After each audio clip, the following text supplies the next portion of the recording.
Gloria a Dios. Estamos en tiempos maravillosos y estoy hablando de estas fiestas tan preciosas que en las cuales estamos. Recuerden que cada fiesta nos habla proféticamente. Cada fiesta tiene aspectos proféticos de la venida de nuestro Señor. Si no conocemos las fiestas sagradas, recuerden, nos vamos a quedar cortos conociendo los tiempos proféticos de la venida de nuestro Señor. Y la mayoría no conoce las fiestas sagradas. Me dicen, es que eso es de los judíos. La Biblia que tú tienes es de los judíos. Si no quieres las fiestas que están dentro de tu Biblia, pues tienes que cambiar de Biblia, ¿verdad? Porque todo lo que estás, ayer estábamos haciendo algo bonito. La palabra de Dios en Timoteo dice que toda la escritura, ¿qué? Es útil, ¿para qué? ¿Sí recuerdan? Bueno, y dice que toda la escritura, y toda la escritura es toda, di conmigo toda, no podemos quitar a nuestro antojo o escoger esto sí me conviene o esto no me conviene, ¿verdad que no? Toda la escritura es útil. Entonces las fiestas sagradas nos hablan de aspectos proféticos de la venida de nuestro Señor. ¿Quién quiere estar preparado para el día de su venida? ¿Quién quiere saber cuándo va a venir? ¿Sí me explicó? No sabemos ni el día ni la hora, sin embargo sí tenemos que conocer los tiempos, ya que el que no conozca los tiempos al Señor les llamó hipócritas. Dice, porque así como saben que el verano se acerca, porque la hierba empieza a verdecer, tienen que saber cuándo el Hijo del Hombre va a volver. Dice, así como saben que va a llover porque una nube negra se acerca, así también tienen que saber los tiempos de la venida del Señor. ¿Sí? Entonces las fiestas nos hablan precisamente de la venida de nuestro Señor. Las primeras dos fiestas nos hablan de cuando ya vino. ¿Sí? Las primeras dos. Y nos hablan de cuando descendió el Espíritu Santo. Pero las siguientes tres, que son estas que estamos pasando ahorita, nos hablan de cuando Él va a volver a venir. Acuérdense que en los últimos tiempos dice que muchos serán, ¿qué? Engañados. ¿Engañados por qué? ¿Y por qué son muchos? ¿Por qué no dice pocos serán los engañados? No, van a ser muchos. Porque la mayoría de la gente rechaza todo lo que son las fiestas sagradas donde está toda la revelación. ¿Sí? Entonces tenemos que a nosotros entender esos aspectos, porque esos aspectos son importantes para que nosotros podamos ser fieles y estar firmes a la hora de la verdad. Recuerden que estamos viviendo últimos tiempos, ¿verdad que sí? Entonces es muy importante que tú conozcas acerca de las fiestas sagradas. Así es que te invitamos a que no te pierdas todo esto. Hoy no vamos a hablar de Sukkot. Sukkot es la fiesta que hoy comenzó anoche, ¿verdad? Y este día es la fiesta de Sukkot en el pueblo de Israel. Quiero ponerte unas imágenes para que tú veas la ciudad de Jerusalén en tiempos de Sukkot, en tiempos de Yom Kippur, ¿verdad? Tiempos de Yom Kippur, para que veas cómo ellos celebran la fiesta. Miren esa calle en el día. ¿Qué ves de raro ahí? Exactamente, no hay nadie. ¿Por qué te dije una vez te dije por qué Dios escogió al pueblo de Israel? Sí, o sea, son personas demasiado obedientes. Es más, personas que ni siquiera, vamos a llamarlos mundanos. Hay hebreos que ni siquiera son personas que busquen santidad en el Señor. Son personas pues normales que fuman, toman y que hacen muchas cosas allá afuera. Pero ¿sabes qué? Ellos son bien fieles con las ordenanzas del Señor. Qué curioso, ¿no? O sea, no son a lo mejor como tú, personas que buscan cada vez la santidad en el Señor, pero ¿sabes qué? Son muy fieles en las ordenanzas del Señor, ¿verdad? Entonces a mí me impacta la fidelidad de ese pueblo tan obediente y tan desobediente que fue. Pero mira la situación. Ve esas calles completamente vacías. ¿Habías visto alguna vez una ciudad así? ¿Y sabes qué día fue ahí? Yom Kippur. El día de ayuno donde tú no viniste ni siquiera a la congregación porque tuviste algo que hacer. ¿Te imaginas? Y el pueblo de Israel, a ellos no les interesa. Ellos dicen, ¿sabes qué? Yo tengo que estar donde tengo que estar. ¿Qué es más importante para ti? ¿Qué es más importante? Ponte a pensar qué es más importante para ti. ¿Qué es la prioridad para ti? ¿Tu trabajo? ¿O algo aquí en el mundo? ¿O Dios? ¿Qué será más importante? ¿No? ¿Qué es lo que es eterno? ¿verdad? ¿Y sabes dónde está toda esa gente que está que no está en las calles? ¿Dónde crees que está? Sí, es en el templo. ¿Y qué está haciendo en el templo? Estaban orando, estaban ayunando, ¿sí? Y si no estaban en el templo, estaban en sus casas, porque ese día así ordena el Señor. Dice: no hagas nada. El Señor te dice que no hagas ¿qué? Y nada es. Yo les dije: ¿saben qué? Yo no voy a ir a trabajar. ¿Se acuerdan que les dije? Y se van a enojar. Yo sé que se van a enojar. Y les hablé y les dije que no iba a trabajar. Y se enojaron mucho conmigo, tanto que me pasaron hasta con el jefe de jefes. Y me dijo: ¿sabes qué? No puedes faltar. Nadie puede ocupar el lugar allí, así es que tienes que venir. Pues I'm sorry, pero no puedo ir, ¿verdad? Porque para mi prioridad es las cosas de Dios. Así que yo no puedo decir: es que no puedo porque no, yo no puedo ir allá porque estoy aquí en la casa del Señor. Son imágenes que tú ves donde ves a toda una ciudad paralizada por obediencia al Rey de Reyes, Señor de Señores. Ahora, si alguna vez te preguntaste por qué Dios escogió al pueblo de Israel, ahí está. Pero lo más importante es que tú eres parte del pueblo de Israel. Eso es lo más importante, que tú eres parte del pueblo de Israel. Pero lo interesante es que si somos parte del pueblo de Israel, la pregunta es: ¿por qué no estás aquí cuando debes de estar? ¿Qué está pasando? ¿Dónde está tu prioridad? No te voy a predicar el día de hoy, no me toca a mí, pero es muy importante que te haga hincapié acerca de esta fiesta tan hermosa que se llama Sukkot. Sukkot es la fiesta de las cabañas. Es en el tiempo que nuestro Señor nació. ¿Recordarán la historia? Hay una historia que dice que José y María iban en un burro camino a Belén, ¿verdad? Y luego andaban buscando un mesón para hospedarse. Y por ahí les dieron un pesebre lleno de animales donde nació el niño Dios. Y ahí pusieron al niño Dios, y estaba el borreguito y la vaca y todo. ¿Cuántos conocen esa historia? Esa historia es una historia de Hollywood, de Coca-Cola, ¿verdad? Y pues para todos los que les gusta el refresco de ese, pues, o todos los que creen en Santa Claus, pues obviamente esa historia es común. Sin embargo, esa historia es una historia mucho más antigua que la de nuestro Señor. Había un hombre llamado Zeus. ¿Cuántos recuerdan a Zeus? La mamá de Zeus dijo que ella tuvo una aparición y que se encontró con el Dios grande, ¿no? ¿Cómo se llamaba el Dios de los griegos? Se me fue ahorita. Bueno, se encontraron con ese Dios, ella, y tuvo relaciones sexuales con ella, y entonces nació su hijo y le puso Zeus, el Salvador. Y bueno, lo puso en un pesebre porque los griegos piensan que eso es símbolo de humildad, y porque él iba a ser el Dios de la humanidad, porque era mitad Dios y mitad humano. Así es que era un semidios, y le llamaron el niño Dios acostado en un pesebre, ¿sale? Y entonces desde ahí lo proclamaron como Zeus, el hijo de Dios, salvador del mundo. ¿Ok? Superman cualquiera. Pero ahora te voy a contar la historia hebraica. La historia hebraica nos dice que Yosef y Miriam tuvieron un hijo. Y cuando tuvieron un hijo, tuvieron que ir a Belén. ¿Para qué? Para el censo. Pero cuando fueron a Belén no encontraron ningún hotel porque estaba lleno por situaciones del censo. Sin embargo, era tiempo de Sukkot y habían hecho cabañas. Los judíos acostumbran a hacer una cabaña al lado de su casa para estudiar la palabra de Dios durante este tiempo de Sukkot, ¿verdad? Después vamos a los que no han oído de Sukkot, después les vamos a enseñar qué es Sukkot. Pero durante estos 7 días de tiempo de Sukkot, los judíos acostumbran vivir dentro de esa cabaña para recordar cuando ellos salieron de Egipto.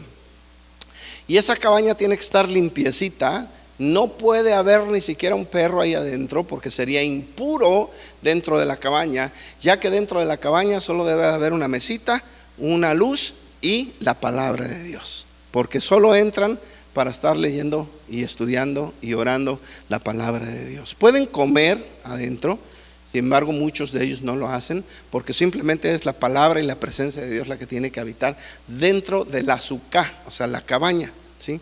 Entonces, como Joseph y Miriam no encontraban ningún lugar para hospedarse, pues ahí un buen samaritano les dijo: pueden usar mi sucá.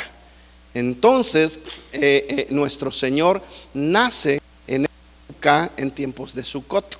¿Me explicó? ¿Sí me están entendiendo? Esa es la historia hebraica de nuestro Señor y su nacimiento. No había animales, porque no se permitía la entrada de animales en la sucá.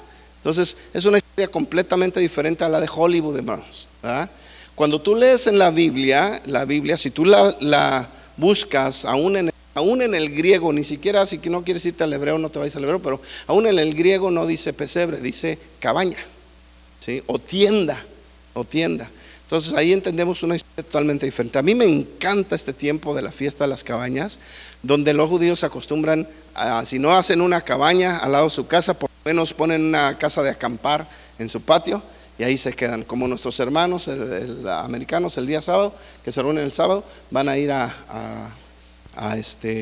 un, ¿cómo se llama? Un campamento donde nos están invitando a todos. Así es que si quieres ir a tener esa experiencia de Sucot, de la fiesta de las cabañas, es muy bonita. Y para terminar, quiero decirte que en Israel es un buen tiempo para visitar a Israel en estos tiempos, porque la fiesta de las cabañas es la fiesta más alegre de todo el año.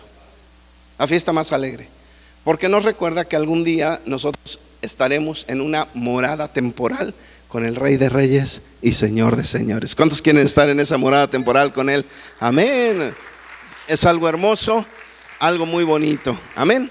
Así es que a los que no han oído todas estas cosas, después les vamos a enseñar qué es la fiesta de Sucot. Pero por ahora Dios tiene algo especial también para nosotros. ¿Cuántos han venido a recibir de Él? ¿Cuántos están con un corazón abierto y deseosos y hambrientos de su palabra?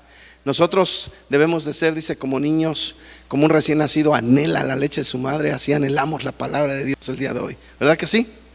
Amén. ¿Por qué no nos ponemos de pie entonces y recibimos con un fuerte aplauso al Espíritu Santo que mora en nuestro hermano Antonio Reyes? Denle un fuerte aplauso al Señor por la vida de nuestro hermano Antonio y recibamos lo que Él trae para nosotros.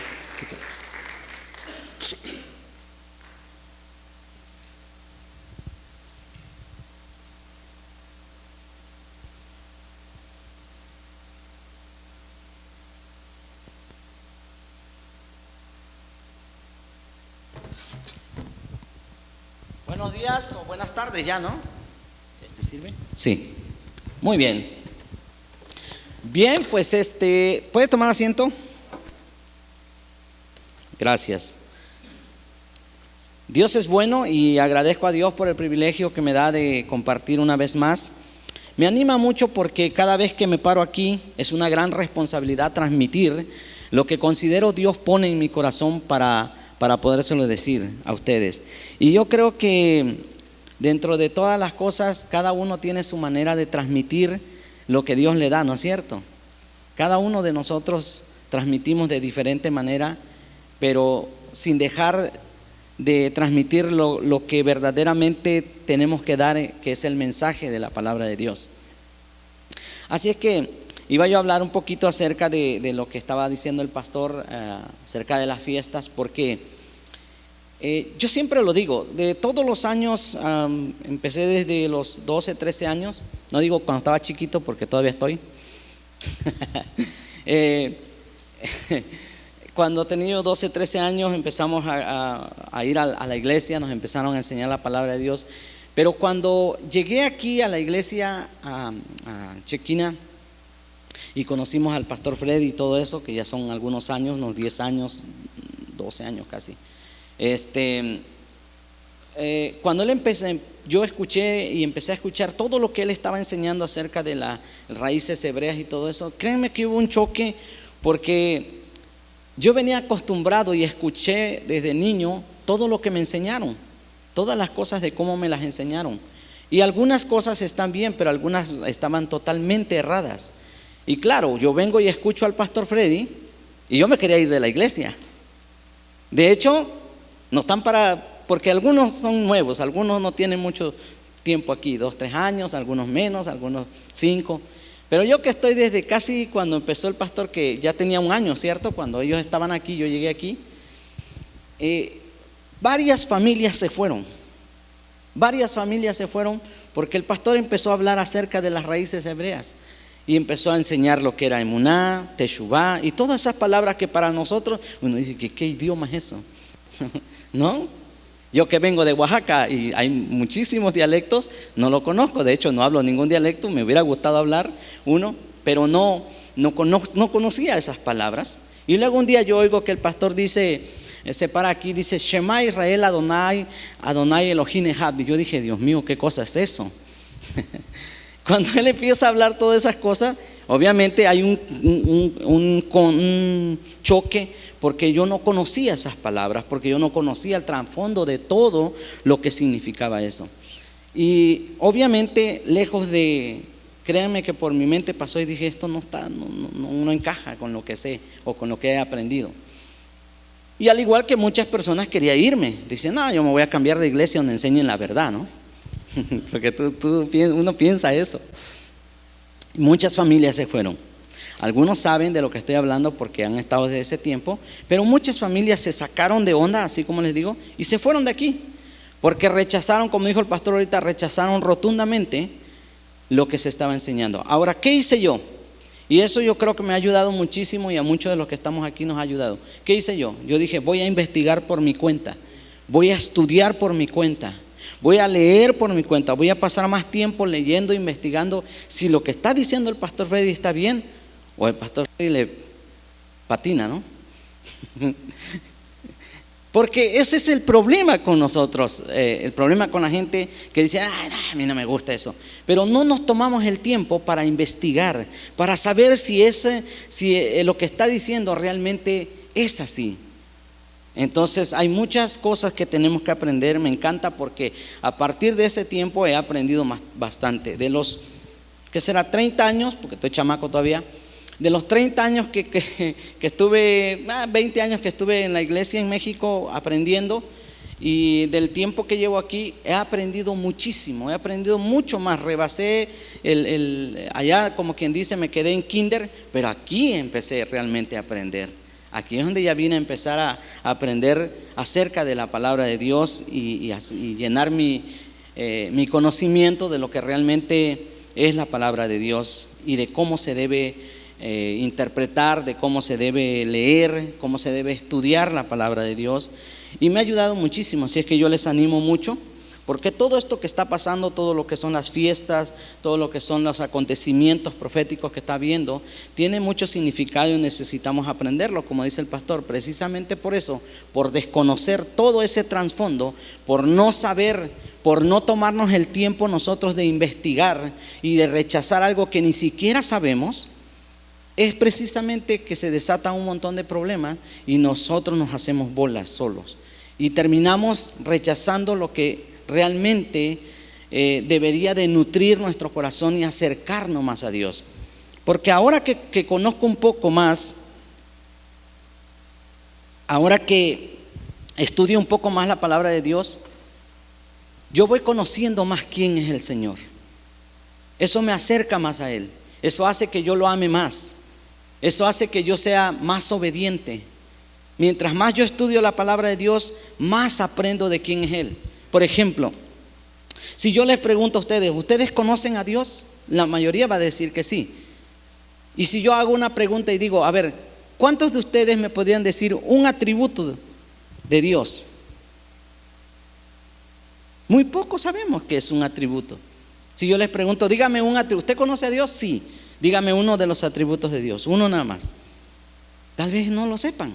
Dices tú, ¿y qué cosa es un atributo? Porque a veces no sabemos eso.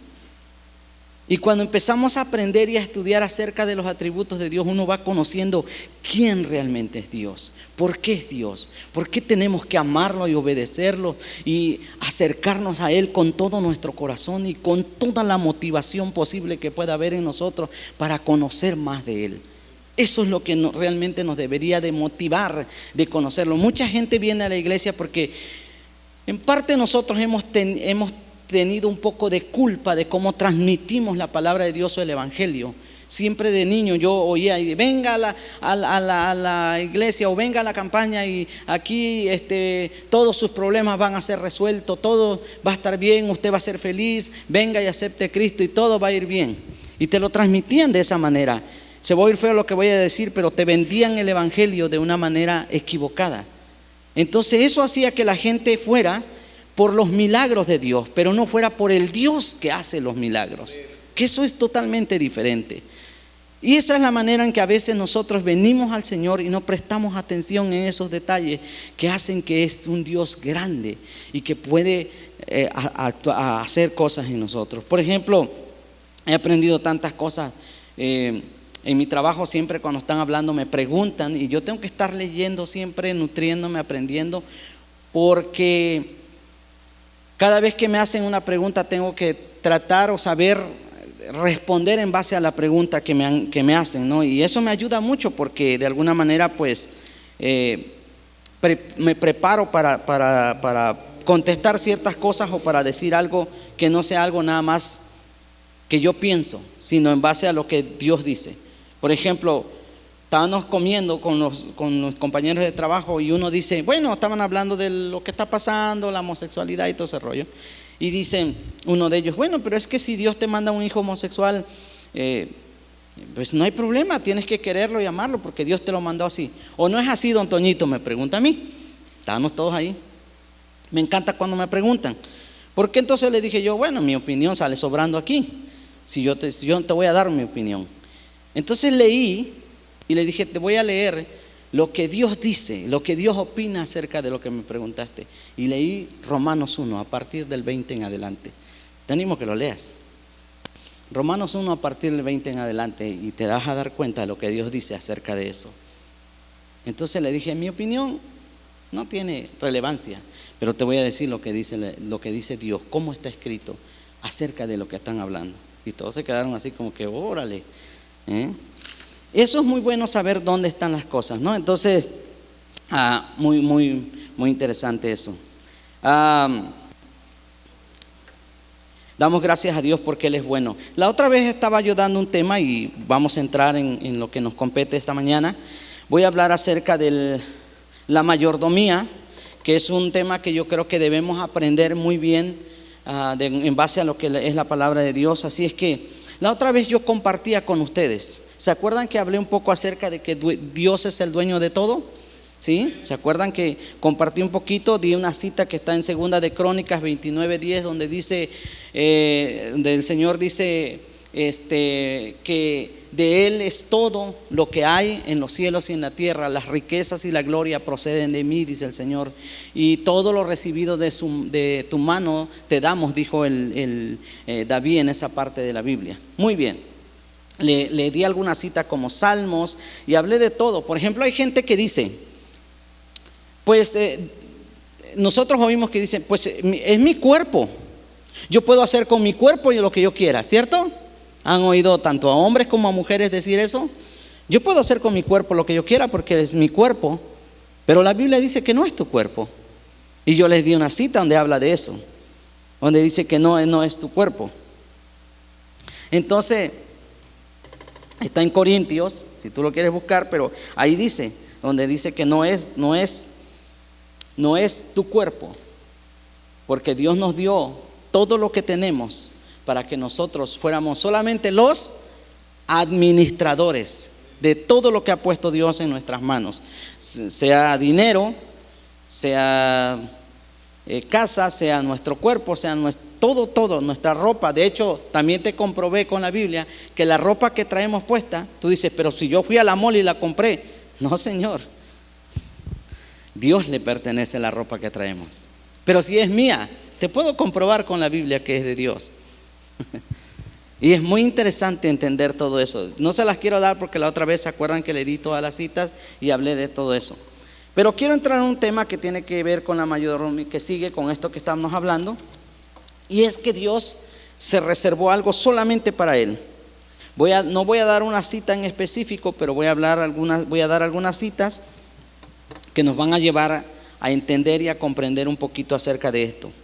Un buen mayordomo o administrador no solamente mantiene lo que es del dueño, sino que lo multiplica, lo desarrolla y lo mejora. No se lo entrega como se lo dio. ¿Se acuerdan de eso? De cuando Dios dio los talentos, que a uno le dio 10, 5 y a uno le dio 1. ¿Se acuerdan de eso? Dentro de todo lo que Dios nos dio para administrar hay 4 cosas básicas. ¿Se acuerdan?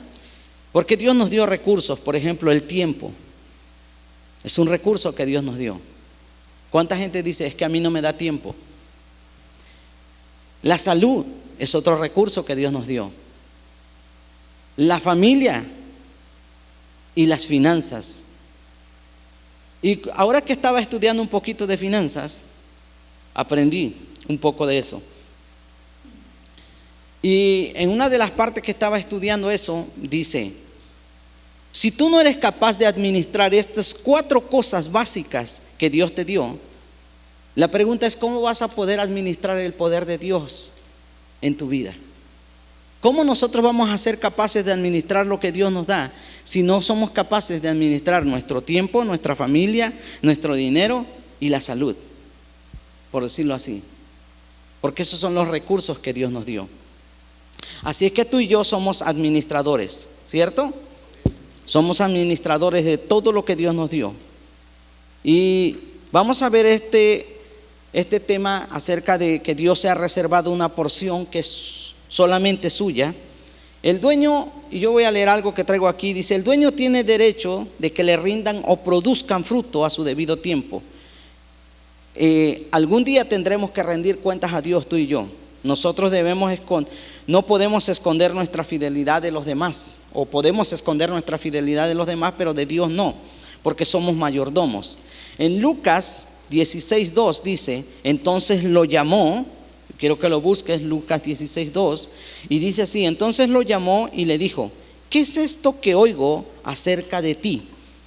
Rinde cuentas de tu administración, porque no puedes ser mayordomo. Está hablando de un hombre que Dios lo llamó y le pidió cuentas de todo lo que le había confiado, todo lo que le había dado, y este hombre no había dado cuentas claras de su mayordomía, de lo que Dios había puesto para administrar. Ahora, aquí es donde yo quiero entrar un poquito en el tema que la otra vez no lo dije cuando hablé de este tema, y es que Dios se ha reservado una porción que es solamente para Él.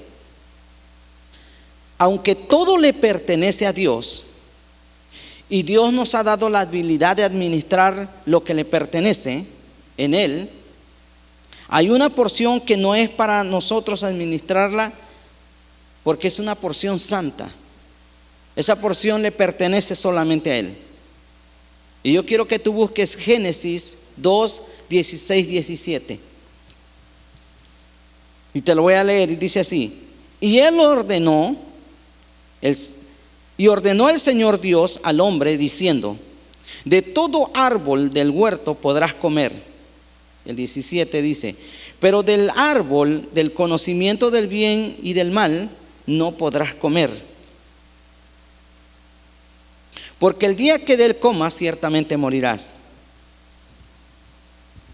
Ahora, ¿había algo mal en el árbol? No. El árbol lo puso ahí intencionalmente Dios. ¿Y saben para qué fue? Sencillamente fue para probar la fidelidad del hombre. Simple y sencillo. Yo sé que podemos hablar muchas otras cosas acerca de ese tema en específico del árbol que Dios había puesto ahí, porque hay muchas cosas que hablar de ahí. Pero en este caso quise leer ese versículo o tomar esa parte de la Biblia para mostrar esto, de que sencillamente Dios puso el árbol ahí para probar la fidelidad del hombre. Simple y sencillamente puso eso ahí. Ahora, el árbol era bueno. Si eran infieles, el árbol seguía siendo bueno. La fidelidad era de ellos, no del árbol. Dios se reservó un árbol solamente para él, porque Dios le dijo al hombre: mira, todo lo que está aquí en el huerto, de todo lo que he creado, todo puedes comer, puedes hacer, y puedes tocar, y puedes disfrutar de todo. Pero de ese árbol que puse ahí, no te vas a acercar, no puedes tocarlo, no puedes ir y agarrar. Es interesante entender y comprender esto y estudiarlo, porque hay mucha controversia. Créanme que cuando nosotros hablamos de este tema que voy a hablar ahora, dentro de la iglesia es demasiado controversial, porque a veces simplemente nos dejamos llevar por lo que dice la gente, por lo que dicen otras personas, o por lo que dice también el YouTube, en fin, todas las redes sociales. Yo les voy a preguntar, de nuestras finanzas, ¿qué se ha reservado Dios solo para Él? De todo el dinero que ganamos, ¿qué es lo que Dios se ha reservado para Él? La 10ª parte, ¿cierto?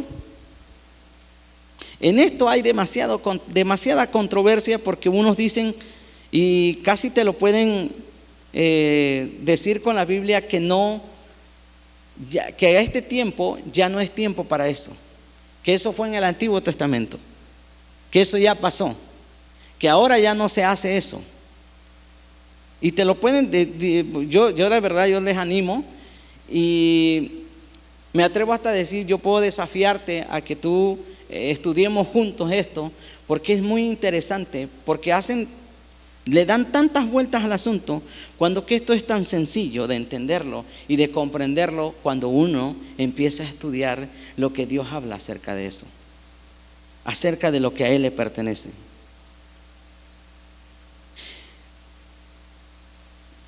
Voy a hablar un poquito de esto porque quiero entrar, hay otras cosas que quiero hablar acerca de eso, que está en el Nuevo Testamento, pero el diezmo era algo es algo que ahora en este día es demasiado controversial, ¿cierto? Por muchas razones y por muchas cosas que nosotros no entendemos. De nuestras finanzas, como les decía, Dios, ¿qué se ha reservado? El 10%, que es exclusivamente para Él y no para nosotros administrarlo. Porque le voy a decir sencillo, práctico, de todo lo que Dios nos da, Él se ha reservado eso. ¿Para qué? ¿Lo necesita? ¿No tiene?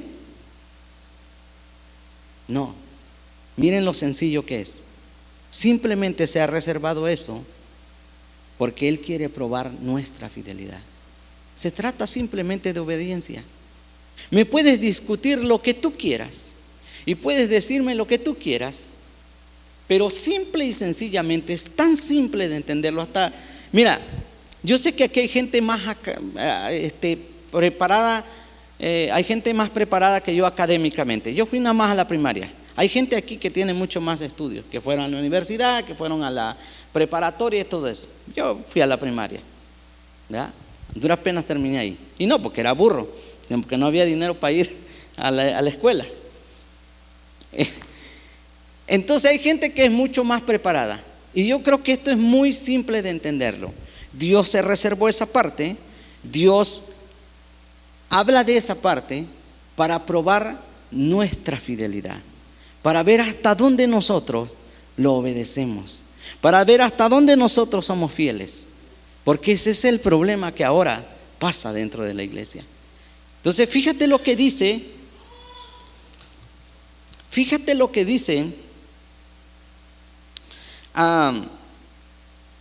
Lucas 16:2.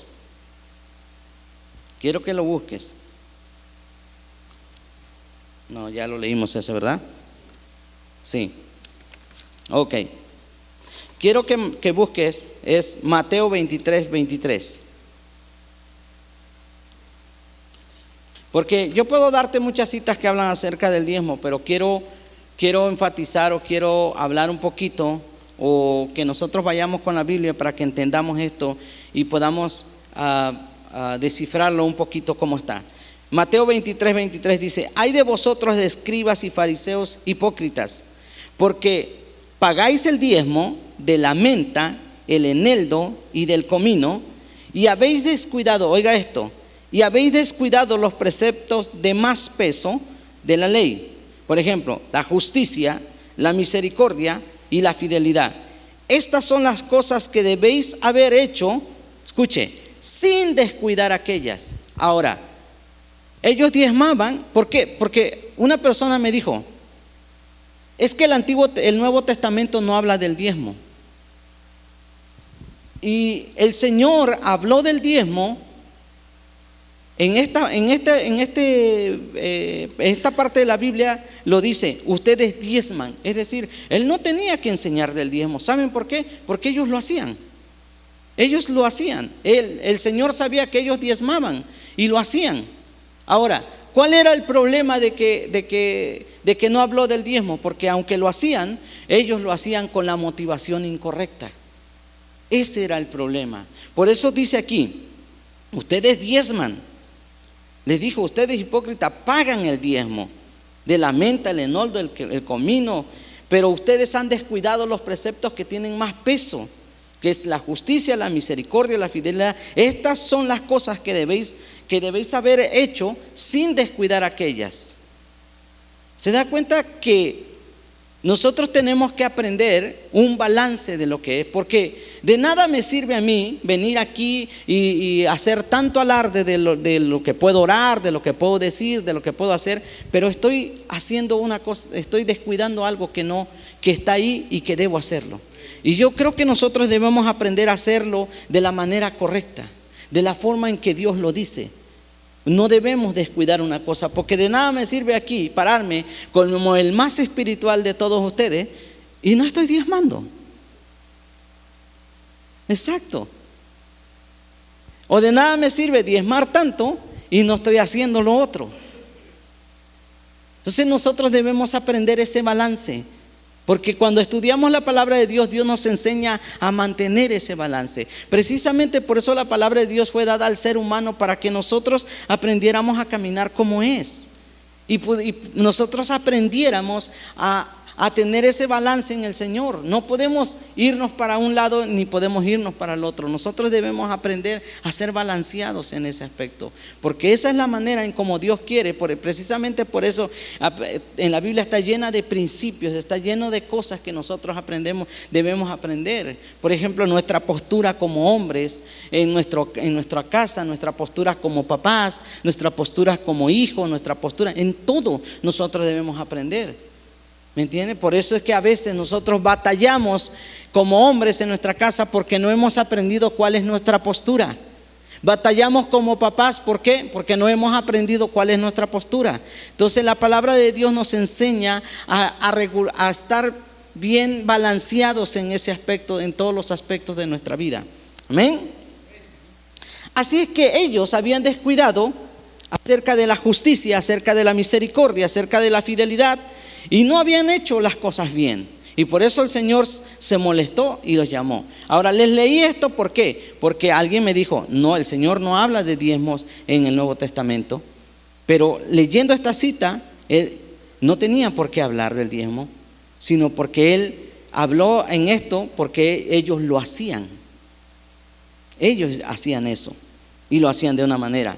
Ellos diezmaban, pero lo hacían mal, es decir, con la motivación equivocada. Y eso es lo que a veces pasa con nosotros.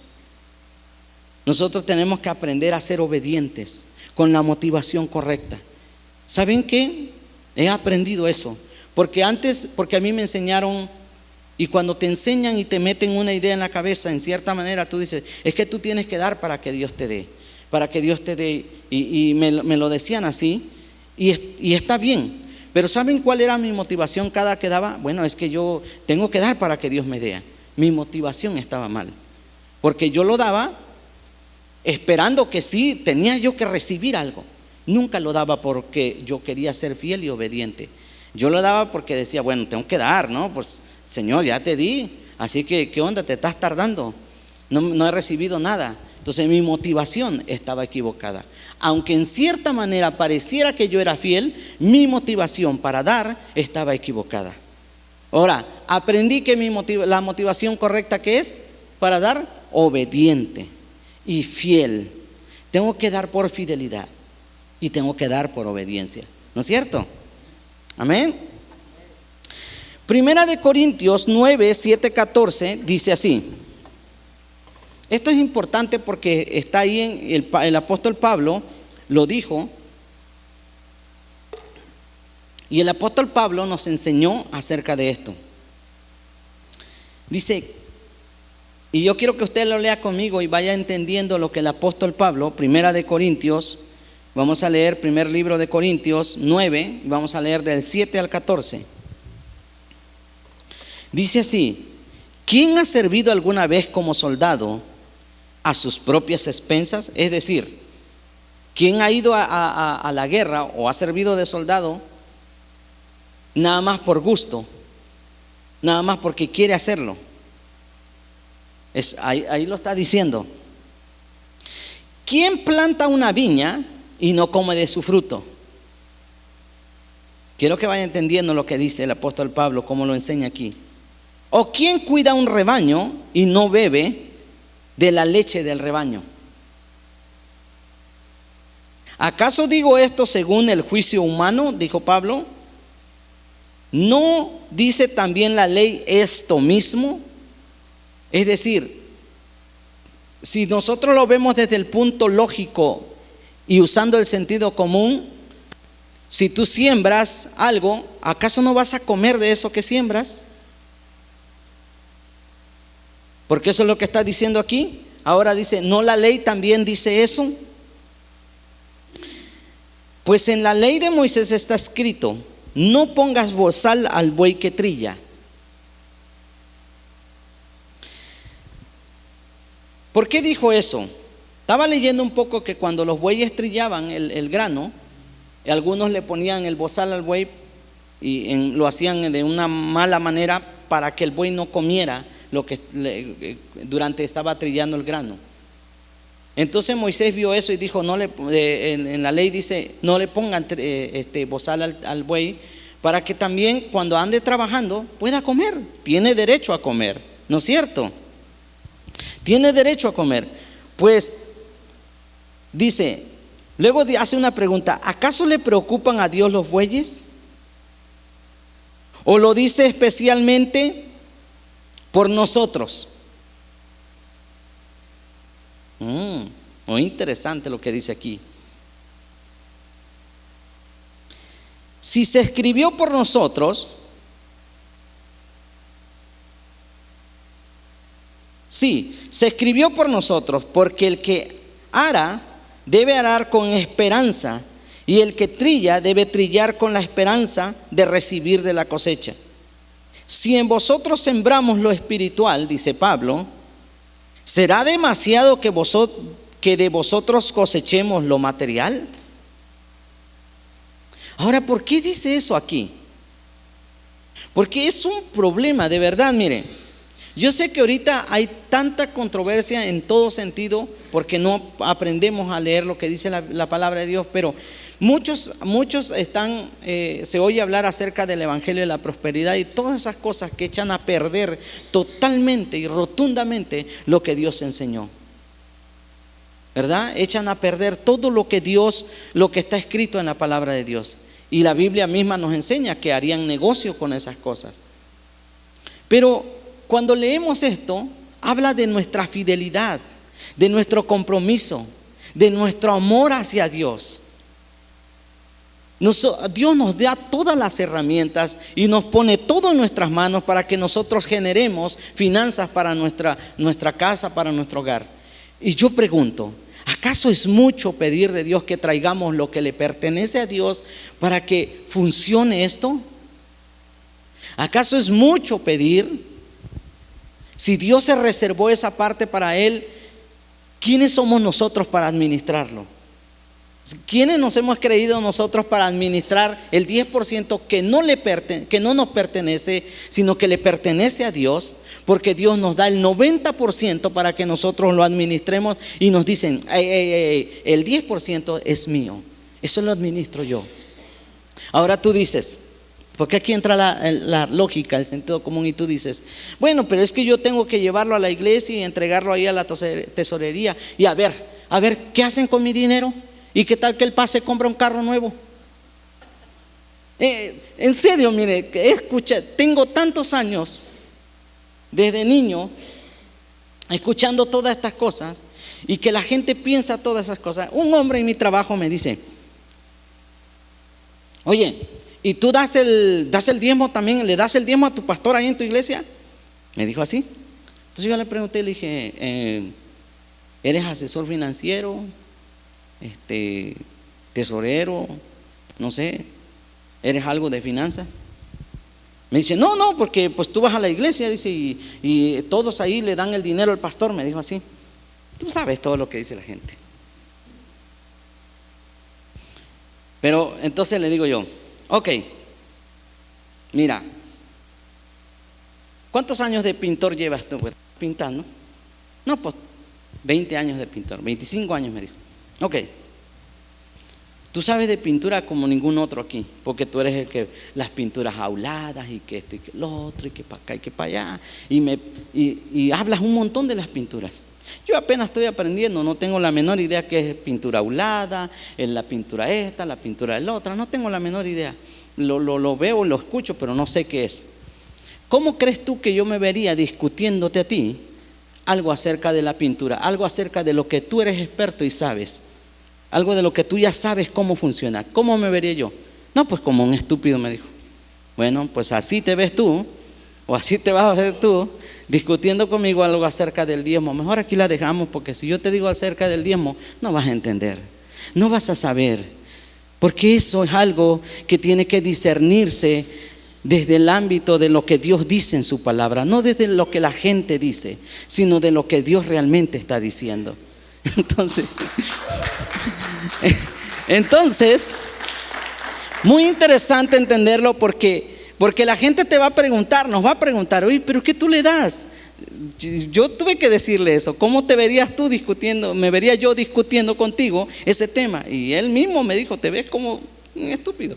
Y le dije, pues así te ves tú, tratando de discutir conmigo un tema del diezmo. Perdón que te lo diga, pero no podemos hablar eso. No te puedo decir si lo doy, no lo doy, por qué lo doy, para qué lo doy. No te puedo decir porque no sabes. No tienes el conocimiento. ¿Qué te parece si mejor te enseño, nos sentamos a leer desde lo básico y leemos por qué la Biblia, por qué Dios, y después allá con el tiempo hablamos de ese tema? ¿No? Es interesante eso. Sigue diciendo. Vamos a leer otra vez el 10. Dice, o lo dice especialmente por nosotros. Sí, se escribió por nosotros, porque el que ara debe arar con esperanza, y el que trilla debe trillar con la esperanza de recibir la cosecha. Si en vosotros sembramos lo espiritual, que ahí nos quedamos, ¿será demasiado que vosotros cosechemos lo material? Si otros tienen este derecho sobre vosotros, oye lo que Pablo está diciendo, ¿no lo tenemos aún más nosotros? Es decir, si otros pueden cosechar de lo que les dan. Por ejemplo, tú vas con un psicólogo y tú le pagas una hora al psicólogo para que te dé un consejo, una consejería, o te hable algo ahí de la psicología. ¿Y quién fue el padre de la psicología? El Freud, ese tal, ¿no? Que terminó loco a fin de cuentas. Pero tú vienes con el pastor porque quieres una consejería, y el pastor se sienta, ocupa su tiempo y te dice, mira, pues estás mal en el matrimonio, muchacho, ¿qué está pasando contigo? Y esto y lo otro. Y te sientas ahí 1 hora, hasta 2 horas, lloras ahí con el pastor. Mira, pastor, mi mujer me pega, me da de cachetadas. Y el pastor ahí hablándote, no, porque mira, que agarra la onda. Y te empieza, tú te levantas y ni las gracias le das. Ni el café le traes. Y créanme, el pastor no me dijo nada de esto. Sí, porque luego van a decir nada, seguro. No, el pastor, es mucho tiempo que ni hablamos, papá, ¿no es cierto? Casi no platicamos. Pero yo quiero transmitir esto, porque esto ha generado un problema de verdad que se arraiga en el corazón y produce un mal efecto en nosotros, produce una manera mala de pensar, produce una manera mala en nuestra actitud, cuando nosotros no comprendemos que realmente Dios ha puesto o nos ha puesto para ser efectivos donde estamos. ¿Será demasiado que vosotros cosechemos lo material si otros tienen derecho sobre vosotros? ¿No lo tenemos aún más nosotros? Sin embargo, no hemos usado este derecho. Imagínate que el pastor, dice Pablo aquí, fíjate lo que dice.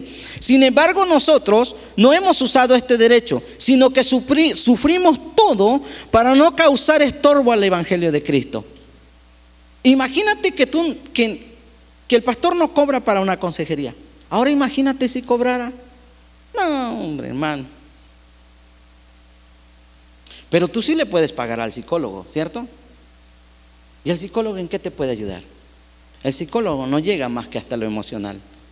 Pero cuando un pastor está lleno del Espíritu Santo y te aconseja, entra en lo espiritual.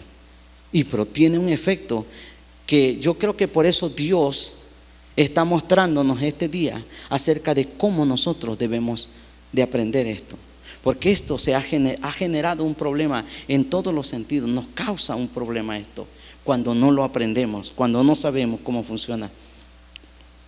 Dice, si otros tienen derecho sobre nosotros, no lo tenemos aún más. Sin embargo, Pablo dice, no hemos usado este derecho, sino que sufrimos todo para no causar estorbo al evangelio de Cristo.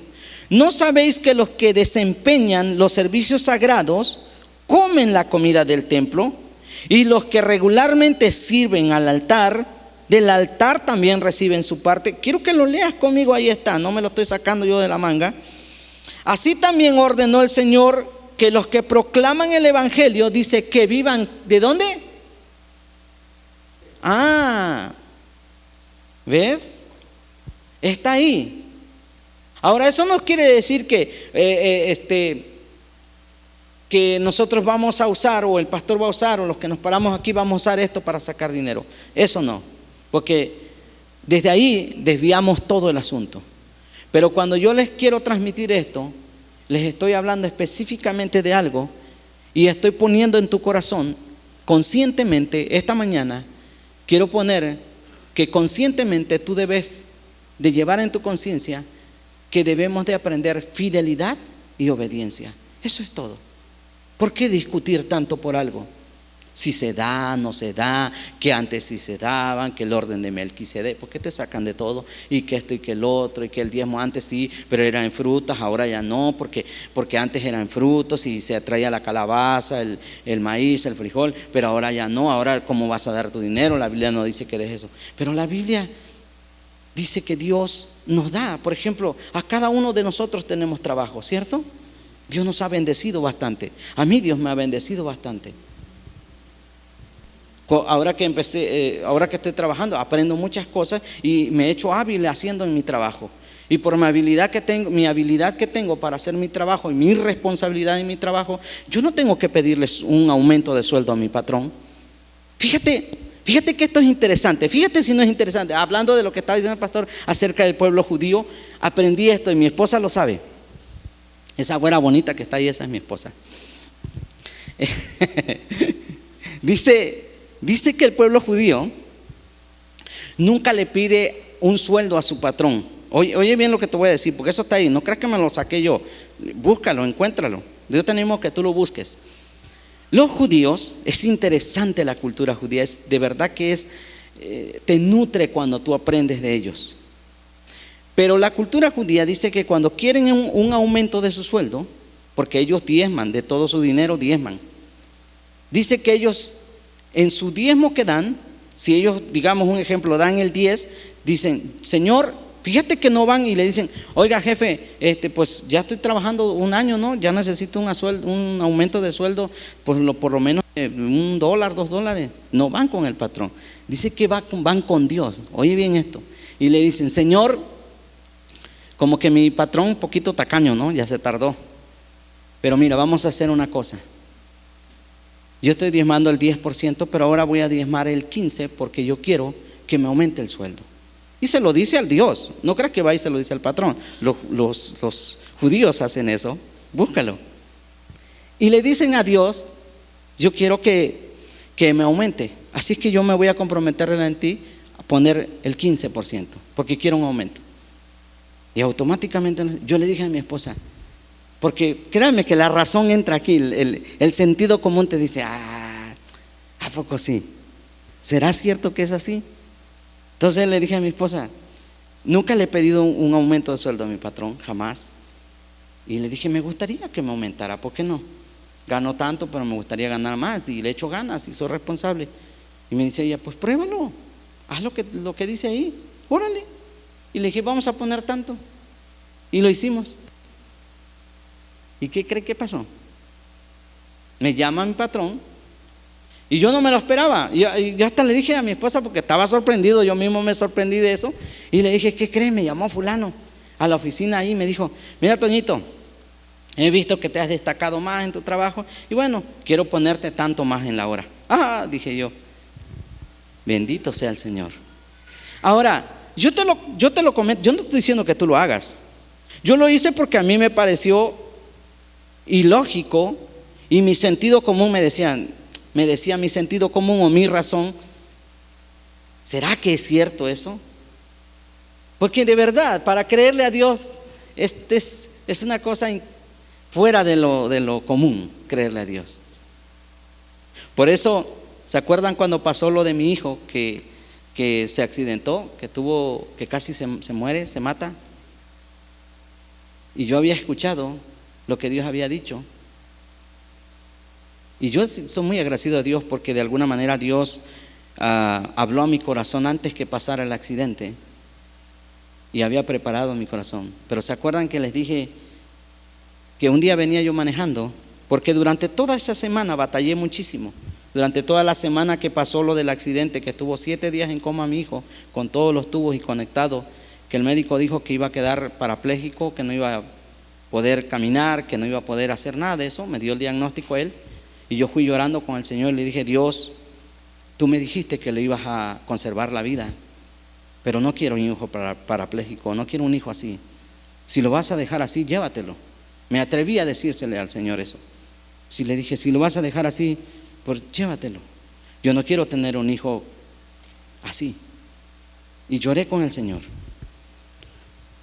Pero aquí, en este punto de esa semana, y lo vuelvo a decir otra vez, yo sé que en algún punto lo conté, pero en este punto de la semana, porque le estoy hablando de donde entra la razón y donde nosotros debemos aprender a creerle a Dios. Es muy fácil pararme aquí y decir, ¿cuántos creen en el Señor? ¿Cuántos confían realmente en el Señor? Y todos me van a decir que sí. Pero cuando Dios nos pone en el límite, en la línea que cruza entre realmente confiar en el Señor, es bastante estresante y bastante duro. Porque mi hijo estaba ahí y mis hermanas y mi familia me decían, ¿por qué no te vienes? Es que tu hijo no va a vivir, tu hijo no va a poder sobrevivir. A lo mejor si te ve aquí, te oye, despierta, vuelve en sí, despierta del coma. Eso fue el martes, acuérdense que el accidente fue el domingo en la mañana y el martes estaba oyendo todas esas cosas. Para el miércoles me llama una hermana también que dijo que Dios le había dicho y me dijo, hermano, de parte del Señor se lo digo, que mire que usted se venga porque qué clase de papá es, cómo usted está allá y su hijo acá, y me dijo un montón. Pues recuerden que mi hijo estaba en México, no estaba aquí, que es mucho más difícil porque no lo estaba viendo. Y todo ese día le dije a Leonor, me voy a ir, es que no aguanto, le dije, no sé qué hacer. Todo ese día llego en la noche y me siento en la cama y le dije al Señor, ¿qué está pasando? Inmediatamente recordé lo que Dios me había dicho. Y por mi mente, mientras estaba llorando ahí, por mi mente cruzó una sola palabra: confianza. No estoy diciendo, ay, Dios vino y me habló así, no, mi mente atravesó esa palabra, confianza. Entonces, de repente empecé a llorar y le dije, perdóname, Señor, porque hasta hoy estoy dudando de lo que me dijiste. Y le pedí perdón al Señor por haber dudado de lo que Él. Ahora, ¿por qué pasó eso? Fíjense, ¿no se supone que Dios ya me había dicho que le iba a conservar la vida? Ahora, ¿por qué tenía yo que estar preocupado? No podría yo haber estado sentado con mi cafecito bien a gusto, sentado ahí leyendo un libro mientras Dios estaba obrando. Pero yo estaba preocupado. Soy papá, soy ser humano, estaba preocupado, no sabía qué iba a pasar. Entonces le pedí perdón a Dios y le dije, Dios, me duele haber desconfiado de ti. Y lloré, le pedí perdón al Señor. Le dije, perdóname, porque desconfié. Hasta ahorita puse en duda tu palabra. Lo que tú me dijiste lo estoy cuestionando. Y tú me dijiste que lo vas a cuidar. Perdón por eso. Entonces a partir de ese día, ya el jueves, me levanté, fui a trabajar y me dicen, ¿cómo estás? Bien, le digo, ando bien. Y toda esa semana, a partir de ahí, sentí bien. Sentí que Dios estaba haciendo lo que tenía que hacer. Y ustedes saben que para todo esto mi hijo está bien, no tiene nada, está completamente bien, no quedó parapléjico. Ahora, después de 2 años que pasó el accidente, voy manejando y le digo al Señor, porque yo pensé que mi hijo va a la iglesia y todo lo que tú quieras, pero hay cosas que empezó a hacer que después de ahí que no me gustaron, y le dije, ¿por qué no cambió? ¿Por qué él no cambió, Señor? Si tú le diste una oportunidad, lo sanaste, lo levantaste de ahí, no dejaste que se muriera, ¿por qué no cambió? Y es interesante, aquí es cuando yo digo, yo jamás había escuchado a Dios de esta manera. Y me dice Dios, no lo hice para cambiarlo a él, lo hice para cambiarte a ti. Esto es impresionante, porque yo pensé que todo lo que había pasado, ¿no es cierto, pastor? El pastor fue conmigo ese día, estuvo hablando esa semana. Todo lo que había pasado era para que mi hijo cambiara. No, era para cambiarme a mí. Era para que yo entendiera cuál es lo grandioso y lo poderoso que es Dios. Y era para que yo entendiera, y para que yo creo que esta mañana también te pudiera decir que vale la pena confiar en el Señor. Porque una cosa es que yo te lo diga, y otra cosa es que yo ya lo viví en cierta manera y estuve en la línea entre lo que es confiar en Dios. Y no es tan fácil cuando tu hijo se está muriendo.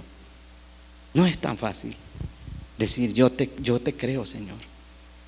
Por eso en esta cuestión que estamos hablando acerca de darle al Señor, estamos hablando de confiar en Él. ¿Cuánto confiamos? ¿Cuánto de fidelidad hay en nuestro corazón para hacer lo que se nos estableció y que tenemos que hacer? ¿Cuánto de fidelidad hay? ¿Cuánto de obediencia? Vas a seguir cuestionando, pues es que la Biblia nos dice, el Antiguo, el Nuevo Testamento, en un video de YouTube que ya no se debe diezmar. ¿Vas a seguir cuestionando? ¿O simplemente obedecemos y hacemos lo que Dios dice? Simplemente abrimos nuestro corazón para obedecerle a Dios, para decirle, Señor, esto es tuyo, esto es lo que a ti te pertenece, esto es lo que yo quiero darte y es lo que yo quiero que tú mires mi fidelidad aquí. Y de todo lo demás, se lo digo con todo el corazón y con el corazón en la mano, de todo lo demás se encarga Dios. Dios hace todo lo que Él tiene que hacer. Cuando tú y yo tenemos una actitud de fidelidad y de compromiso y de responsabilidad con Dios, cuando tú y yo hacemos eso, Dios se encarga de todo lo demás. Es como las bendiciones. ¿Tenemos que pedir para que Dios nos bendiga? No, Señor. Deuteronomio 28 dice que si obedecemos y hacemos, Él nos va a bendecir. Estas bendiciones te seguirán y te alcanzarán. Yo le digo a mis hijos, ¿ustedes creen que yo le pido a Dios que me bendiga, que me diga, ay Señor, bendíceme? Le digo, no, mi hijo, obedece, haz lo que tienes que hacer que Dios dice y Dios te va a bendecir. Como consecuencia de tu obediencia, Dios va a bendecirte en todos los sentidos de tu vida. Y por eso yo confío y creo, y yo estoy seguro que esta mañana Dios ha puesto eso en tu corazón. Así que vamos a ser fieles, ¿sale? Vamos a confiar en el Señor como lo tenemos que hacer. ¿Somos gente que a veces fallamos? Claro. ¿Somos gente que a veces somos un costal de errores? Sí. Pero aún con todo eso, nosotros como hijos de Dios sabemos que tenemos a nuestro Padre y venimos ante nuestro Dios y confiamos en Él, y Él nos va, mientras más conocemos la palabra de Dios, también más nos confronta, más nos damos cuenta de lo mal que está nuestro corazón, y vamos a ir cambiando esas cosas en nosotros. Por eso yo les animo. Queremos realmente ver crecer esta iglesia y queremos realmente que se produzca, que haya una mejor manera de cómo hacer las cosas aquí. Todos queremos eso, ¿no es cierto? Ahora, ¿cuánto estamos dispuestos a ser fieles? Vamos a ser fieles.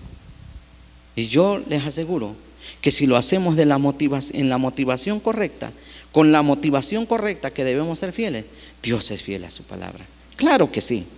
Así es que yo les animo. Por eso quiero terminar con esto. Corintios 9, 6, 7 dice, por esto digo, el que siembra escasamente segará. Es un texto demasiado conocido para todos. El que siembra abundantemente cosechará. ¿Le tenemos que poner más para explicarlo? No. También segará. Cada uno de como propuso en su corazón, no de mala gana ni por obligación. Oye esto, no de mala gana ni por obligación. Porque Dios ama ¿a quién? ¿Vamos a dar? ¿Vamos a confiar en Dios de verdad?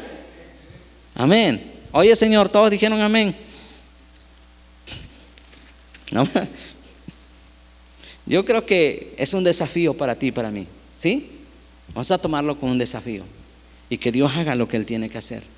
Pero no se nos olvide, como dijo el hermano Serafín cuando vino, me encantó una frase que dice: nosotros hacemos nuestra parte y cuando ve que nosotros hacemos nuestra parte, Dios hace lo que Él tiene que hacer, porque de Él es lo sobrenatural.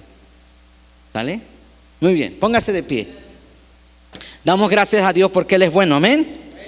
Denle un aplauso al Señor y que Dios les bendiga.